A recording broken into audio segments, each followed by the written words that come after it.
Good evening, I'm Prasad Michael and you're watching KiniNews, the show that brings you today's biggest stories.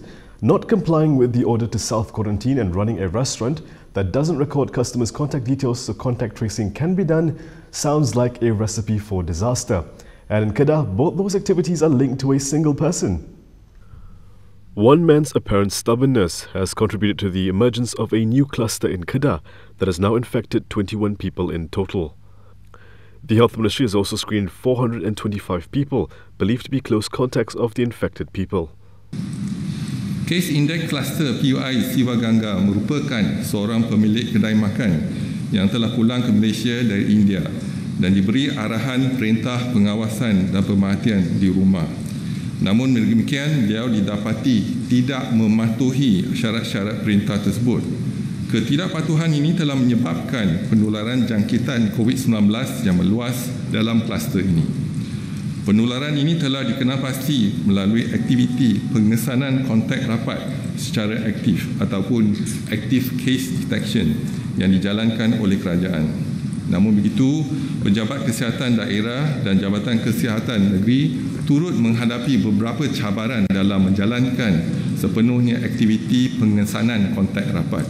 Ini adalah kerana kedai makan yang terbabit didapati tidak menggunakan aplikasi MySejahtera maupun merekodkan kehadiran pelanggan serta suhu badan pelanggan-pelanggan di kedai makan ini. And it doesn't end there. One of the customers would go on to participate in Hari Raya Aidiladha activities before revealing his link to the cluster. The patron had sought a COVID-19 test at a private clinic on July 27th, but it was a RTK antibody test, which, unlike a reverse transcription polymer chain reaction test, was unable to detect COVID-19 in the early stages of infection, so the result was negative. Pada 31 Julai 2020, beliau mula mengalami gejala demam dan batuk namun tidak menghubungi pejabat kesihatan daerah ataupun klinik kesihatan terdekat untuk rawatan segera. Hanya satu hari kemudiannya, iaitu selepas penglibatan dalam aktiviti semasa Hari Raya Aidiladha, kes tersebut memaklumkan bahawa beliau merupakan kontak rapat kepada kes indeks. Susulan itu, saringan dijalankan dengan menggunakan RT-PCR dan kes didapati positif COVID-19. Beliau telah dimasukkan ke Hospital Sultanah Bahiyah untuk rawatan dan pengasingan. The new infection makes the Sivagangga cluster the fourth largest active cluster at present. Dr. Hisham said the government was forced to impose a targeted enhanced MCO within the radius of the restaurant and related locations due to the fact that the Health Ministry could not properly trace the restaurant's customers. The Health Ministry is already planning to screen some 7,000 people in the area. Meanwhile, overall, Malaysia recorded 2 new infections today, with a total of 208 COVID-19 patients still under treatment. If you received a viral video today purportedly showing traffic police stopping motorcyclists for not wearing face masks, send the person who sent you that a link to this video so I can tell them personally to stop sharing unverified news. Malaysia may have done a good job managing the spread of COVID-19, but fake news is still spreading like wildfire. The latest, a video showing traffic police officers stopping motorcyclists on the federal highway near Shah Alam, purportedly because they did not wear face masks. But not only is this not true, the video was recorded more than a year ago. Semalam ada viral, konon-kononnya penunggang motosikal tu tak pakai mask kena saman. Saya dimaklumkan perkara itu tidak betul kerana penunggang motosikal itu tidak berada di laluan motosikal. Jadi dia kena saman kerana tidak di dalam lorong laluan motosikal, bukan kerana kes tak pakai mask. Meanwhile, he said the police will revoke fines that were issued to those found not wearing face masks in private vehicles. Saya dah berbincang dengan pihak polis, dengan pihak Kementerian Kesihatan. Pihak polis akan membatalkan saman tersebut. Kalau mereka dah pun membayar kepada Kementerian Kesihatan, mereka boleh menuntut semula bayaran tersebut daripada Kementerian Kesihatan. Ya. Since August 1st, the government made it compulsory for members of the public to wear a face mask in public areas. Ismail Sabri clarified that it is not compulsory to wear a face mask in a private vehicle and during physical activities. It is also not necessary for children under the age of 2 to wear face masks to avoid suffocation. The message is simple: don't drink and drive. Most people know that, but consuming alcohol responsibly may not be so simple for some people, so the government is getting creative. Transport Minister Wee Ka Siong said the government is encouraging entertainment outlets to test their customers who have consumed alcohol with a breathalyzer before they leave. However, Wee said the government has no plans to make it compulsory. Ada dua perkara. Pertama, kita melihat yang pertama kita kena memaklumkan bahawa BAC sekarang kita telah turunkan lebih ketat. Hadnya tidak seperti dulu. Yang pertama. Kedua, memang sudah ada kesedaran, mereka sudah beli breathalyzer. Dan apa yang penting ialah kita tidak mewajibkan mereka, tetapi apa yang penting ialah mereka yang telah minum tak boleh mandu, dan kita mensyaratkan bagi sesiapa sahaja terlibat dalam kempen ini, mereka kena menasihat kepada tak kiralah yang pelanggan ke siapa yang menemani mereka supaya mereka patuh kepada Akta 333. Itu akan kita lakukan secara pendidikan. Dan satu perkara lagi, kalau di Australia, blow before you go. Itu yang biasa dibuat. Tapi dalam keadaan sekarang, kita galakkan dia buat macam tu. Sudah ada pengusaha pusat hiburan telah membeli breathalyzer nak mencuba. Dan mereka tidak tahu sama ada kandungan sekarang berapa yang diminum itu akan menyebabkan mereka akan tahap mencapai hadnya, iaitu BAC yang tidak dibenarkan. The minister told Dewan Rakyat this after he was asked by Parit MP Muhammad Nizar Zakaria, who asked whether the government would implement a blow-before-go policy for pubs.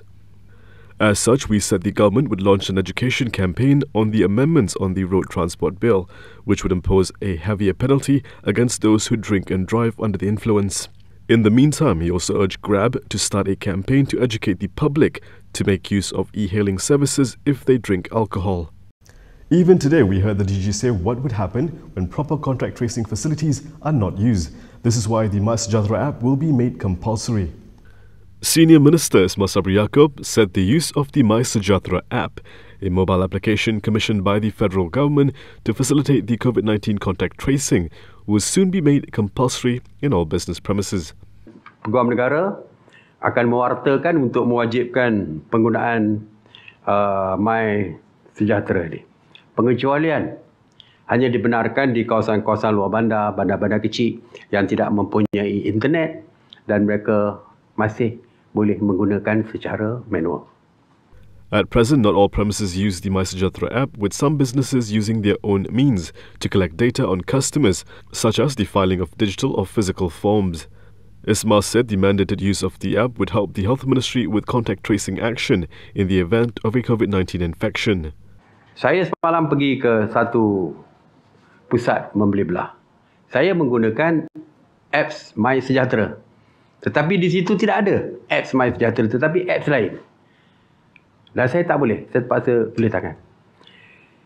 Jadi, mesyuarat khas pada pagi ini membuat keputusan bahawa setiap outlet, premis perniagaan dan sebagainya mesti menggunakan apps My Sejahtera. Ramesh Rao has an appointment at Bukit Aman tomorrow for the things he said on Twitter after Najib was convicted. Pertubuhan Minda and Social Prihatin Malaysia President and staunch Najib supporter Ramesh Rao will have to face cops in Bukit Aman tomorrow to have a statement recorded over his allegation that High Court Judge Muhammad Nazlan Muhammad Ghazali is related to Langkawi MP Dr. Mahathir Mohamad. Ramesh via his tweet had claimed that Nazlan, who ruled that Najib Abdul Razak was guilty of all 7 charges in his multi-million ringgit SRC international trial, is Mahathir's grandson or grandnephew. Bukit Aman CID Deputy Director Mior Farid Al-Trash Wahid confirmed that the questioning will be conducted on Tuesday.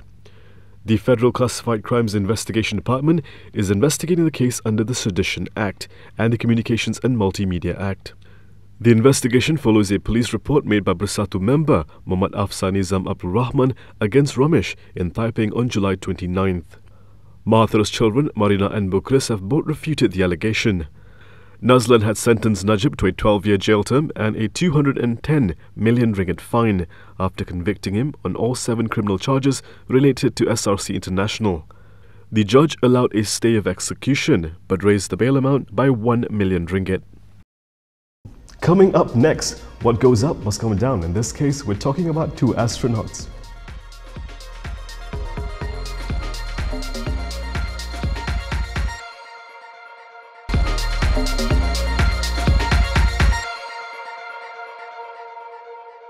Two US astronauts who flew to the International Space Station in SpaceX's new Crew Dragon have returned to the pale blue dot. Splashdown. A capsule carrying US astronauts Bob Behnken and Doug Hurley splashed down in the Gulf of Mexico on Sunday after a 2-month voyage, NASA's first crewed mission from home soil in 9 years. The successful splashdown was also a final key test for Elon Musk's SpaceX and its new Crew Dragon spacecraft on whether it could transport astronauts to and from orbit, a feat no private company has accomplished before. NASA astronauts Bob and Doug. On behalf of the SpaceX and NASA teams, welcome back to planet Earth, and thanks for flying SpaceX. Behnken and Hurley undocked from the International Space Station on Saturday and returned home to land in the waves off Florida's Pensacola coast on schedule. Their homecoming was the first crewed splashdown in an American capsule in 45 years. The landmark mission was launched from NASA's Kennedy Space Center on the 31st of May. On Sunday, US President Donald Trump said on Twitter, quote, "Great to have NASA astronauts return to Earth after a very successful 2-month mission. Thank you to all." You know, I think this is something that the whole world can take some pleasure in and can really look at this as an achievement of humanity. And there's, you know, these are difficult times when, you know, there's not that much good news. And I think this is one of those those things that is universally good, no matter where you are on planet Earth. This is a good thing, and I hope it brightens your day. Thank you. The US is in a new phase of the novel coronavirus outbreak, according to White House experts. A top US health official on Sunday warned that the country is in a new phase of the novel coronavirus outbreak, with infections extraordinarily widespread in rural areas as well as big cities. Dr. Deborah Birx, the White House Coronavirus Task Force Coordinator, told CNN's State of the Union, quote, "What we are seeing today is different from March and April. It is extraordinarily widespread. To everyone who lives in a rural area, you are not immune or protected from the virus." Birx said people living in multi-generational households in areas with outbreaks should wear masks inside the home to protect the elderly and those with underlying conditions. Birx also said the Trump administration has been working on individual reports for each state, examining community trends and hospital records. But House Speaker Nancy Pelosi said on Sunday she does not have the confidence in Birx, linking her to disinformation spread by President Trump. Pelosi told ABC's This Week, quote, "I think the president has been spreading disinformation about the virus, and she is his appointee, so I don't have confidence there, no." Birx, asked on CNN about Pelosi's comments, said she had great respect for the speaker and attributed the criticism to a New York Times article on the White House pandemic response that described Birx as having embraced overly optimistic assessments of the virus.